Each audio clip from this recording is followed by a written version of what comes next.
मनको कथा लेखूं भने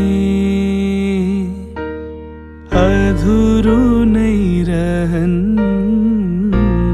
कि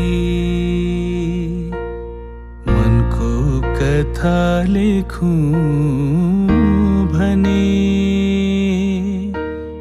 अधुरो नै रहन्छ कि यो आँखाले टोलाइरहे बादल आई छेकिन्छ कि कुन शब्दले लेखूं त्यस्तो नबिझाउने काँडा जस्तो चन्द्रमा झै